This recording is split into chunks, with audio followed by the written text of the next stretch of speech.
વાળા કોઈ ભાભા હોય તો જરા આંગળી ઊંચી કરો. 92 વર્ષવાળા કોઈ નથી? 85 ઉપરના કોઈ છે? 80 થી 85 વાળા? સરસ. 3 હરિભક્તો છે. 75 થી 80 વાળા?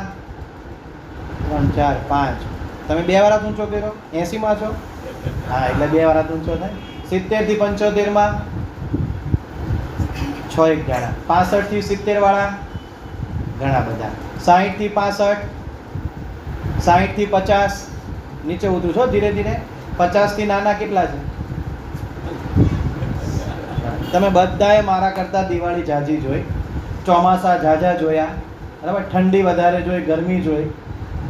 કહેવાનો હેતુ એટલો છે કે આ દુનિયામાં જે કંઈ અનુભવ કહેવાય, મારા કરતાં વિશેષ અનુભવ તમને છે. મારી પાસે થિયરી છે, તમારી પાસે પ્રેક્ટિકલ નોલેજ છે, પણ થોડુંક ક્યાંક કચાશ રહી જાય છે ને, કચાશ આપણે દૂર કરવી છે. એ કચાશ, જ્યારે જ્ઞાન વધે એટલે આપણને ધર્મ પાળવાનું બળ મળે, આપણી અંદર વૈરાગ્ય આવે, આપણી અંદર સાચા અર્થમાં ભક્તિ ઉદય થાય. થાય કે નહીં? ધર્મ અને ભક્તિ હોય તો જ્ઞાન અને વૈરાગ આવે. સાંભળીશું, વિચારીશું, સાથે સાથે મનન કરીશું.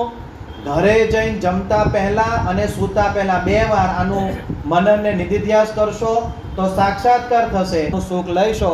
નહીતર પછી મારો દીકરો આવો, દીકરાની બહુ આવી, મારી સાસુ આવી હતી. 70 વર્ષના માજી યાદ કરે, હું પરણીને આવી, મોઢિયો ઉતાર્યો ત્યારે મારી સાસુએ મને આમ પોંખી હતી, મને આમ વઢી હતી, મારા માટે રોટલો જમવાનો રાખતા નહીં, ગરવું સંતાડી દેતા, લાડવા કબાટના તાળામાં રાખતા, ચાવી પોતાની પાસે. આ બધું જ ભૂલાતું નથી, બધું ભૂલાઈ જશે. બધા એકાગ્ર થઈ જાવ, એકદમ ટટ્ટાર બેસી જાવ.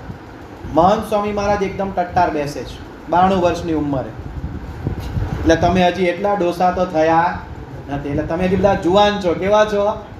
જે 60 વર્ષના છે એ મહંત સ્વામી મહારાજ કરતા 32 વર્ષ જુવાન થયા કે નહીં ગણતરી પ્રમાણે? 75 વર્ષવાળા 17 વર્ષ જુવાન થયા કે નહીં? તો હવે તમારે હજી ટેકો લેવાનો નહીં. હજી તમે મનમાં માની લીધું હું ગરડો થઈ ગયો તો 50 વર્ષે બુઢો, નહીંતર 92 વર્ષે પણ યુવાન. ગાંધીજી માટે એમ કહેવાતું યુવાન ડોસો. ગાંધીજી આમ ઉંમર પ્રમાણે ગરડા હતા, પણ એમનો ઉત્સાહ જોઈને લોકો શું કહેતા?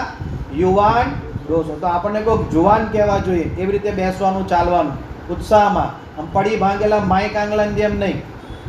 રોજ સવારે 500 ગ્રામ શીરો ખાઈ શકો ને એવી તબિયત કરી નાખો. ડાયાબિટીસ તો તમને થયો જ ન હોય ને, ચોખ્ખું ખાધેલું એટલે. આ ચોખ્ખું જ્ઞાન આજે ખાવાનું છે, બરાબર. કડવી વાત થોડીક છે, કહું ને. વૃદ્ધાશ્રમના નામ હોય છે જીવન સંધ્યા. નામ સાંભળ્યું છે? એમ તમે પણ બધા જીવનની ઢળતી સંધ્યાએ છો. ક્યારે ધામમાં જવાય કંઈ નક્કી નથી. તમે બધા 100 વર્ષ જીવો, તમારો શતાબ્દી મહોત્સવ ઉજવે તમારા દીકરાના દીકરાઓ, અને મને ચીફ ગેસ્ટમાં બોલાવે તો હું બહુ રાજી. મહારાજ સ્વામીને પ્રાર્થના કરું પણ તમારું શરીર સારું રહે તો શતાબ્દી ઉજવવાની મજા આવે. ખાટલામાં પડ્યા હોય તો કેટલાય લોકો અત્યારે મૃત્યુ માગે છો. અભિષેક કરાવવા આવે ને નીલકંઠવાણી અભિષેક મંડપમાં, છોકરા કહેતા હોય છે જરાક અભિષેકમાં પ્રાર્થના કરજો, અમારા દાદા છે એનું ઓપરેશન ચાલે છે, હવે જીવે એમ લાગતું તે બિચારા રીબાય છે, પ્રાર્થના કરો મહારાજ ધામમાં લઈ જાય. તો અમારે એવો અભિષેક કરવો પડે.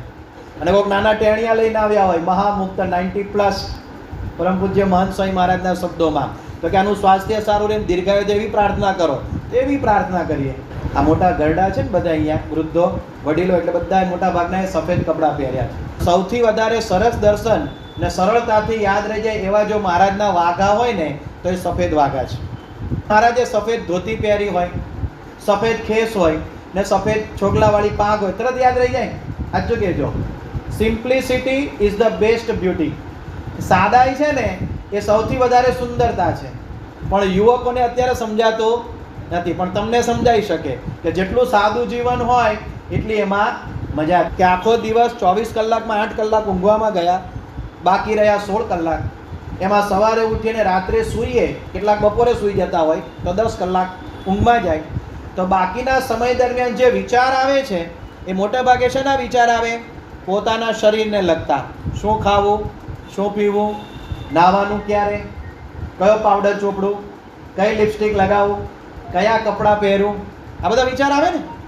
મોજ શોખના વિચાર આવે, શરીરને લગતા વિચારો આવે. બીજા વિચાર કયા આવે? મમત્વને લગતા. આ મારી પત્ની, આ મારા બાળકો, આ દીકરાના દીકરા એને કઈ સ્કૂલમાં ભણાવવા, ક્યાં ટ્યુશનમાં મૂકવા, દીકરાનો પગાર કેવી રીતે વધે, લાવ આ 2 વીઘા જમીન જરાક લઈ લઉં, આ ખેડી નાખું, કેટલા બધા વિચારો આવે.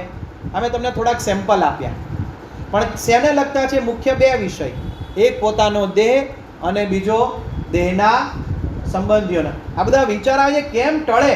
આપણે બધા શું સમજી બેઠા છીએ? આપણો જે આ દેહ છે ને જીવને વળગ્યો છે, જીવ દેહને નથી વળગ્યો. કોણ વળગ્યું છે? દેહ જીવને વળગી ગયો છે. જેમ આંબલીનો કચુકો તમે બધાએ બહુ ખાધો હશે નાનપણમાં, માતાઓએ બહુ ખાધો હોય, વડીલોએ. અત્યારે પણ કકડાતો હોય, દાંત સારા હોય ને, લાઈન જરા કચુકો ખાવ. એ કચુકો કાચો ખવાય? કેવો ખવાય? શેકે. શેકે તો શું થાય? કોતરો તરત નીકળી જાય. પણ કાચું હોય ને તમે મોઢામાં મમડાવો ને કલાક 1.5 કલાક, તો લાળથી થોડુંક ઓછું થાય, નીકળે ખરું. પણ જેવું શેકીને તમે કાઢો એવું નીકળે. એમ અનંત જન્મો આપણે ધર્યા અને ભવિષ્યમાં પણ ધરીએ તોય આ બ્રહ્મ જ્ઞાન થાય તેમ નથી. પણ સત્પુરુષ જ્ઞાનરૂપી ભઠ્ઠીમાં આપણા આ દેહને તપાવે, જીવને તપાવે, એટલે એ 2 નોખું થઈ જાય. જેમ તલવાર હોય એને મ્યાનમાં નાખી તો મ્યાન અને તલવાર જુદા કે એક કહેવાય? જુદા ને, અલગ અલગ ખકડે ને. એમ તમને જ્યારે આત્મજ્ઞાન સિદ્ધ થઈ જાય, મને આત્મજ્ઞાન સિદ્ધ થઈ જાય, એ વખતે તરત ખબર પડે કે આ વિચાર આવ્યો ને એ મને સત્વગુણનો છે, રજોગુણનો છે, તમોગુણનો છે, અને અમારા દેહની વાસનાએ કરીને મને આ વિચાર આવ્યો, એટલે મારે ટાળવો પડે. આ આપ્યું. આપણે બધા કપડાં સીવડાવવા ક્યાં જઈએ? દરજી પાસે છે. કોઈ મોચી કે લુહાર પાસે જતું, કોઈ વાળંદ પાસે. હા, કદાચ એવું બને કે કદાચ કોઈ ધંધો બદલ્યો હોય, જ્ઞાતિએ કરીને મોચી લુહાર કે વાળંદ હોઈ શકે, પણ ધંધો શેનો હોય? દરજીનો. તો આપણે સીવડાવવા જઈએ. હવે સીવડાવીને લાવીને પહેરી લઈએ. આપણે બધા મોટા છીએ, અનુભવી છીએ, એટલે કોઈ દિવસ દરજી કે દર્જનને મા બાપ માનવાના નથી. પણ માની લો કે 5-6 વર્ષનું ટાબરિયું તમારા ઘરે છે અને એના કપડાં સીવડાવ્યા, લગ્ન પ્રસંગમાં સૂટ બૂટ સીવડાવી દીધા, અને એ આવી ઇંગ્લિશ મીડિયમમાં ભણતું છોકરું મમ્મી પપ્પાને એમ કે mummy, Mr Taylor is my dad and Mrs Taylor is my mom. તેના મા બાપ શું કરે? તો તમો ગણ્યો થોડા ગુસ્સા લાફો મારે ને, એટલે ભાઈ અમે જન્મ આપ્યો છે, અમે તારા મા બાપ છીએ. દરજી એ કે તારો બાપ નથી, અને દરજીની પત્ની તારી માં નથી, તો કપડાં સીવીને આપ્યા. એમાં દેહ છે, કોને જન્મ આપ્યો દેહને? મા બાપે. તમારા પપ્પાનું નામ શું દાદા? વિઠ્ઠલભાઈ. સપનામાં પણ શું બોલો? બરાબર. જાગતા એ વિઠ્ઠલભાઈ, સ્વપ્નમાં પણ વિઠ્ઠલભાઈ, કારણ કે દેહના માતા પિતા છે. પણ તમારા જીવના માતા પિતા કોણ? એ પ્રશ્ન કોઈ દિવસ પૂછ્યો? જીવના પિતા કોણ? પરબ્રહ્મ પુરુષોત્તમ. અને જીવની માં કોણ? અક્ષર બ્રહ્મ, અત્યારે પ્રગટ સત્પુરુષ. આ જે દિવસે સમજાઈ જાય ને તે દિવસે મૃત્યુનો ભય ટળી જાય. જેમ પરીક્ષિત રાજાને ટળી ગયો હતો ને, 7 દિવસમાં જ્ઞાન લીધું સુખદેવજી પાસેથી. બાકી શાસ્ત્રોની રચના તો વ્યાસજીએ કરી હતી, પણ કલ્યાણ કોના થકી થયું? કારણ કે સુખદેવજી બ્રહ્મ જ્ઞાની હતા, એમણે જીવનમાં પચાવેલું હતું. જેના જીવનમાં જ્ઞાન પચેલું હોય એના મુખ થકી તમે કથા સાંભળો તો તમારા જીવ સુધી પહોંચે. નહીતર તો કોઈ મોઢેથી બોલતો એ કાન સુધી જ પહોંચે, અમુકની તમારા હૃદય સુધી પહોંચે, અને તમારી નાભીના ઊંડાણ સુધી પહોંચે તો સમજવું કે વક્તાએ એના જીવમાં દ્રઢ કરેલી છે. તો આ શ્રીજી મહારાજ એમના જીવમાં દ્રઢ હોય કે ના હોય, પરબ્રહ્મ પુરુષોત્તમ નારાયણ છે, એ બોલે છે. એટલે સામેવાળા બધા ખબરદાર થઈ ગયા છે. સંતો ભક્તો ધ્યાનથી સાંભળે છે. આપણે ત્યાં શાસ્ત્રોમાં લખ્યું કે 7 ભવ સુધી હારે રે, લખ્યું છે ને. સપ્તપદી ભવ, લગ્ન કરીને 4 ફેરા ફરે, મંગળ ફેરા. કેટલા જન્મ સાધે દાદા? 7 ફેરા. હવે ઘણી વાર તો જીવનમાં એવું બનતું હોય છે કે એક જ જન્મમાં માણસ કંટાળી જાય કે બીજા ભવમાં આ મને મળતા, બીજા ભવમાં તું મને મળતી. લગ્ન મેરેજ સર્ટિફિકેટ બન્યું, 15 મિનિટ પછી છૂટાછેડા. એક જગ્યાએ જમવા જવાનો પ્રોગ્રામ બનાવ્યો, પતિ આમ કે પત્ની આમ કે, ન ફાવ્યું, છૂટાછેડા. તું તારા રસ્તે. હવે આમાં 7 જન્મ ક્યાં આવ્યા? હવે એક જન્મ નથી ટકતું તો 7 જન્મ ટકે. હવેના જમાના પ્રમાણે કહું છું, તમારા બધાને તો દાદા પાર પડી ગયું ને, બધાને પાર પડી ગયું, બહુ સારું કહેવાય. તમે માર્યા, ગાળો દીધી, અપમાન કર્યું, મને જમાનો તમે બધાએ જોયો છે ને, છતાં પણ ટક્યા ને. માસી કે બા કે જે તમારા ઘરવાળા હોય ટક્યા ને, ઉપકાર માનજો. બાકી અત્યારે જો પોલીસ સ્ટેશનમાં જઈને ફરિયાદ લગાવે ને તો હજી તમને જેલમાં પૂરી દેવા કડક કાયદા છે.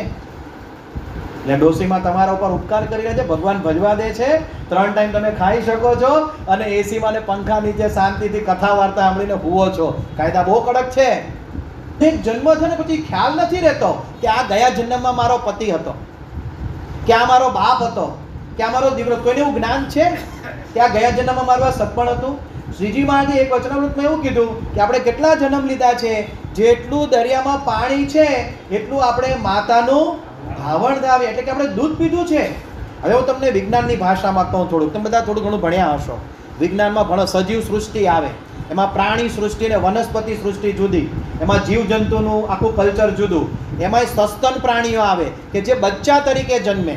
પક્ષીઓ છે ને ઈંડા મૂકે, મીંડા એટલા ઈંડા, જેને કાન ન હોય પણ મીંડું હોય, કાણું હોય, એ બધા બચ્ચાને જન્મ નથી આપતા. શું આપે? ઈંડું. એને ગર્ભ બને નહીં, બચ્ચાને જન્મ નહીં, શું આપે? ઈંડું. જ્યારે સસ્તન પ્રાણીઓ જેને આંચળ છે માદા જાતિને, એ પોતાના બાળકને જન્મ આપે અને એ માતાનું ધાવણ ધાવે. ફક્ત મનુષ્ય નહીં, ગાય, ભેંસ, બકરી, ગધેડી, ઊંટડી, આ બધા બચ્ચાને જન્મ આપે. એટલે આપણે બધાએ પણ આ બધો અવતાર તો લીધો જ હોય ને, પશુઓના અવતાર. કારણ કે આપણે કામ એવા કર્યા હોય તો એવો અવતાર આવે. અને જો સારા કર્મ કરતો જાય તો હવે આપણી પ્રગતિ ઉપર તરફ જાય. મહારાજ કે મારો જે હરિભક્ત થયો ને એ અક્ષરધામમાં કદાચ ન પૂગે વાસનાને કારણે, પણ દેવલોકમાં તો પહોંચશે જ. દેવલોકમાં જઈને સુખ ભોગવશે, એનું પુણ્ય પૂરું થશે, પાછો ક્યાં આવશે? બેંક બેલેન્સ પૂરું થાય એટલે પાછો મૃત્યુ લોકમાં પૃથ્વી પર આવશે, ફરી પાછા સત્કર્મ કરશે, આગળ જશે.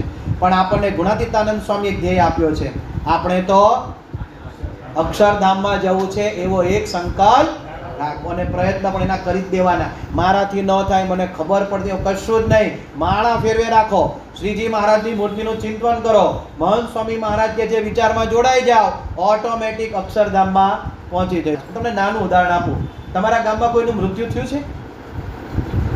બધાના ગામમાં થાય, કયો ને? થતા જ હોય. તમારા સમાજમાં કોઈનું મૃત્યુ થયું છે? બધાનું થાય. કેટલો સમય એ મરદાને રાખવામાં આવે?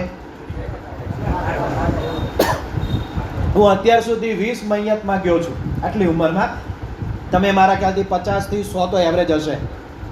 તરત શું કે કદાચ અમેરિકા ગયા હોય, એમના દીકરા દીકરી કે સગાલા બહાર હોય તો 3-4 દિવસ રાહ જુએ. કદાચ વિઝા પાસપોર્ટ મંજૂર ના થાય તો અઠવાડિયું કે 10 દિવસ. પણ કોઈ મહિનો લાશ રાખી ન રાખે ને. શ્રીજી મહારાજના સમયમાં એક બાઈ હરિભક્ત થઈ ગયા, માંગલબાઈ. કેવા? એનો દીકરો મરી ગયો. કોઈ જુવાન દીકરો મળે, મરી જાય તો માતાને દુઃખ થાય, સ્વાભાવિક છે, થાય. પણ એ દુઃખ એટલું તો ન થાય કે એનો અગ્નિ સંસ્કાર થયા પછી 24 કલાક રડ્યા જ કરે. એટલે શ્રીજી મહારાજ પોતે એમને સમજાવવા ગયા. એમણે પોતે કહ્યું કે ખરેખર તમે દીકરાને પ્રેમ કરતા હતા? તો કે હા. તો એને સળગાવી શું કામ દીધો? એને સળગાવી શું કામ દીધો? તમે પ્રેમ કરતા હતા તો તમને તમારો સ્નેહ ખોટો છે. કારણ કે જેને પ્રેમ કરતા એને સળગાવી શકાય. તમે પ્રેમ આ શરીરને કરતા હતા, એ ખોટો જ એના જીવને કરવાનો હોય. પણ જીવને પણ ન કરાય, નહીંતર લોચો પડે, જન્મ મરણના ચક્રાઓમાં આવી જવાય. એટલે જીવે છે ત્યાં સુધી એને સાચવી લો. ઘરમાં મા બાપ છે, સેવા કરી લો. દીકરા દીકરી છે, સાચવી લો. પણ જેવું મૃત્યુ થઈ ગયું ભૂલી જાઓ. એ જીવને સદગતિ આપી દો. એના કર્મ પ્રમાણે બંધનમાં રાખશો નહીં. નહીતર પેલો જીવ આગળ જવા જતો હોય પણ તમે રોક અકળ કરો શું થાય? પાસો થયો. કાઠિયાવાડમાં શું કે એનો દીકરો પાસો થયો. પાસો એટલે પાછો આવે, હુરધન પધરાવે, નાળિયેર, શ્રીફળ. કેટલી પેઢી સુધી હાલે. અને અત્યારની વહુઓ કઈ મર્યાદા રાખે? આ બધી માતાઓએ મર્યાદા રાખી, લાજ કાઢવાની, પગે લાગવાનું, નિવેદ જાળવાના, દીવો બધું કરતા. હવે કોઈ કરે એમ તમને લાગે છે? તો પાછા લાવવા જોઈએ. તમારે પાછા આવવું છે તો હવે તમારું જીવન એવું બનાવજો, પાછું આવવું. હું તમને બહુ રોકડી વાત કરીશ, ખોટું લાગે માફ કરજો, નાનો સમજી, બાળક સમજી. પણ આજે જમાનો ચાલી રહ્યો છે ને, પાછું આવવા જેવું જ નથી. હું માનો કે અમારી કથા સામે કોઈ પ્રસન્ન થઈ જાય, આ કાકા પ્રસન્ન થઈ જાય, એમને ઓળખું છું, નામ ભૂલાઈ ગયું મને, હિંમતભાઈ. એ રાજી થઈ જાય અને એમની બેંકનો એક ચેકબુક એમની પાસે જ હોય અને કાઢે અને ચેક ઉપર લખે એકાઉન્ટ પે અને આગળ નામ લખે SB બારેવડિયા અને રકમમાં બધા મીંડા કરી નાખે. 000 શબ્દોમાં લખે, નીચે સહી કરી નાખે. કંપનીનું હોય તો સિક્કો મારે, અથવા પોતાનું પર્સનલ એકાઉન્ટ હોય તો સહી કરીને મને આપે ગિફ્ટ. તો મારા ખાતામાં કેટલા રૂપિયા ઉમેરાય? કેમ? બેંકનું ખાતું ચાલે છે એમનું, મારું ચાલે છે. કેમ ન મળે? 9 વખત 0 કર્યા હોય તોય ન મળે. અને પણ આગળ એકડો કરી દે તો કેટલા રૂપિયા થાય? કેટલા થાય? તમને નથી ભણે એટલે નહીં. 1 અબજ થાય. કેટલા થાય? 9 મીંડા એટલે 1 અબજ રૂપિયા થાય. ન્યાલ થઈ જાવ કે નહીં? આગળ લખે તો કિંમત છે, એકડો લખે એમાં બગડો લખે તો દાદા 2 અબજ થાય, અને નવડો લખે તો પાછળ જીરો જ નહીં, બધા નવડા જ કરી નાખે તો. અમે વિદ્યાર્થીઓને પૂછેલું તમને ચેક આપે ભગવાન રાજી થઈને એટલો આની પર રકમ લખો, તમે બધા શું લખો? ગણિતના પહેલા પીરિયડમાં ભણાવતો 8મા ધોરણમાં પહેલા દિવસે કહું ચેક આપે શું લખો? તો ઝીણો ઝીણો છે ને જીરો કરે, આગળ એકડો કરે, ઝીણા ઝીણા જીરો વધારવાની ટ્રાય કરે. એક જણાએ વધારે 9 જીરો કર્યા. એટલે મેં કીધું હજી તને ગણિત આવડતું નથી. પછી હોશિયારમાં હોશિયાર છોકરો હતો ને એને બધા એકડા કરેલા, બધા એકડા. પછી કીધું બધા નવડા કરવાના. શું કરવાનું? એમ તમે માળા કરીને દાદા 1000 માળા ફેરવો ને પણ મૂર્તિમાં ચિંતવન ન હોય ને તો બધી 1000 માળા ફેરવી તમે લાકડા ફેરવ્યા. શું ફેરવ્યું? 100% વાત સાચી. મારી વાત નથી, શ્રીજી મહારાજની. પણ તમે એક મણકો ફેરવ્યો આમ આત્મા રૂપે, હું આત્મા છું, આ દેહ નથી. જગત સંસાર બધાના વિચાર એક બાજુએ, અને એમ બોલ્યા સ્વામી નારાયણ. સામે ભગવાનની મૂર્તિ છે, દીવો કર્યો સંધ્યા ટાણે ને દીવાની હાજરીમાં મહારાજની મૂર્તિની સામે જઈને બોલ્યા સ્વામી નારાયણ. એ કેના જેવું થયું? પેલા ચેક ઉપર બધા નવડા લખ્યા ને એવી કિંમતે. પણ બોલ્યા કેટલી આરામ સામાન્ય રીતે લાગે. મુક્તાનંદ સ્વામી આવી માળા ફેરવતા 100 માળા. એક મણકામાં સ્વામિનારાયણની મૂર્તિનું ચિંતન ન થાય, માળા ફેર નવેસરથી માળા. અને સુરા બાપુ આમ આમ ફેરવે 200 માળા, 500 માળા. મહારાજ કઈ માળાથી રાજી થાય?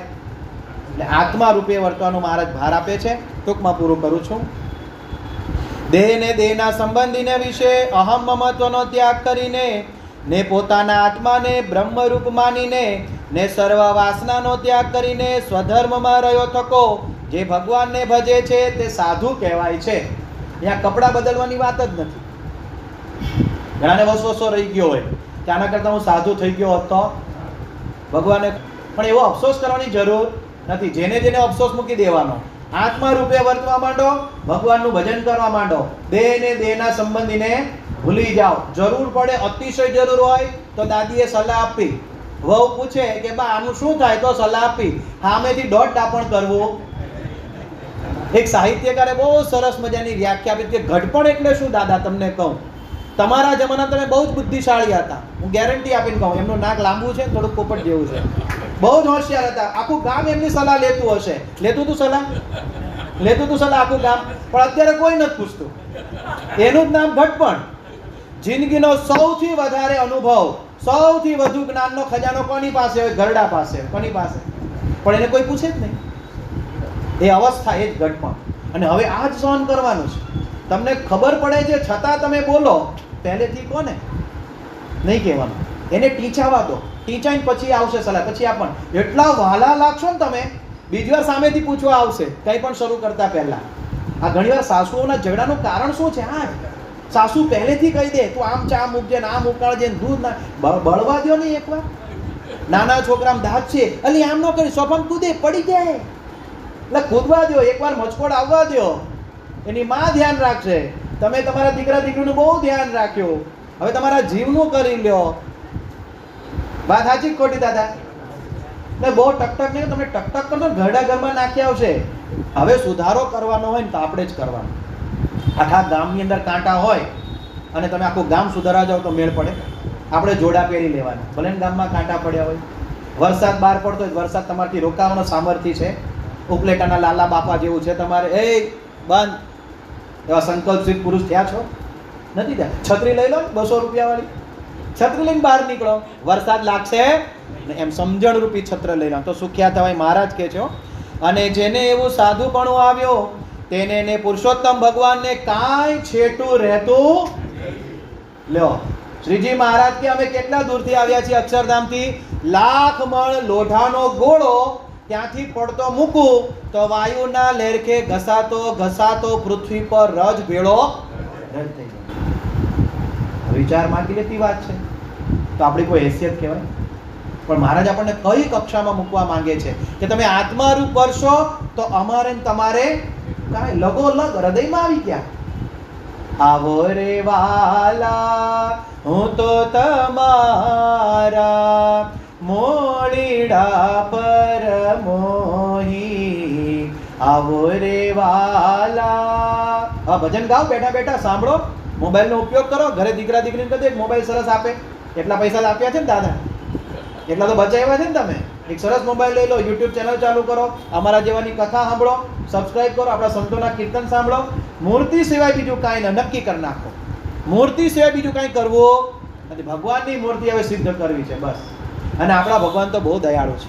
નીલકંઠ વર્ણી મહારાજમાં પૂજા કરતી વખતે હું કથા કરું છું કે મહારાજ જે ઊભા છે ને એમાં ડાબો પગ આગળ, જમણો પગ પાછળ છે, ઊંચો છે. આમ સામાન્ય રીતે મૂર્તિના બે પગ છે ને આમ સીધા હોય, આમ જ હોય ને ભાઈ, વ્યવસ્થિત આમ હાથ આમ રાખ્યો હોય, આમ આશીર્વાદ આપતા હોય. પણ નીલકંઠ વર્ણી મહારાજનો એક પગ આમ રેડી છે ચાલવા માટે. તું મને બોલાવ, હું આવવા તૈયાર છું.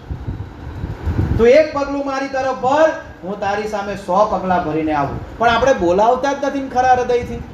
આપણા ઘરમાં આવે, આપણો થાળ જમે, આપણે આંખ બંધ કરીએ, આપણે હૃદયની અંદર ભગવાન દર્શન આપે. ખુલ્લી આંખે આ દિવાલ ઉપર તમને શ્રીજી મહારાજ દેખાય, ખુલ્લી આંખે આ ટેબલ ઉપર અક્ષરમ પુરુષોત્તમ દાસોસ્મી જે લખ્યું છે ને ત્યાં તમને શ્રીજી મહારાજ દેખાય, મહંત સ્વામી મહારાજ દેખાય.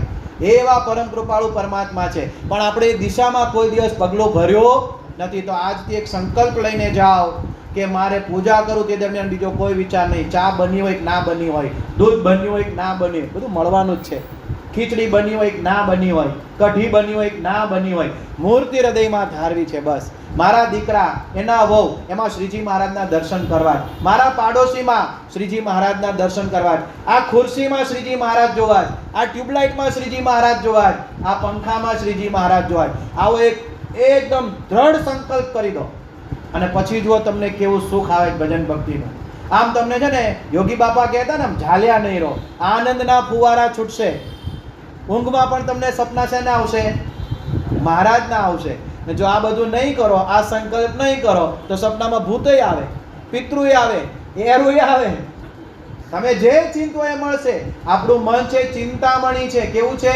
જે ચિંતો એ તમે નેગેટિવ વિચારશો, નેગેટિવ, પોઝિટિવ વિચારશો, પોઝિટિવ. શ્રીજી મહારાજ પોતે કહે છે પુરુષોત્તમ ભગવાનને તમારે છેટું નહીં રહે.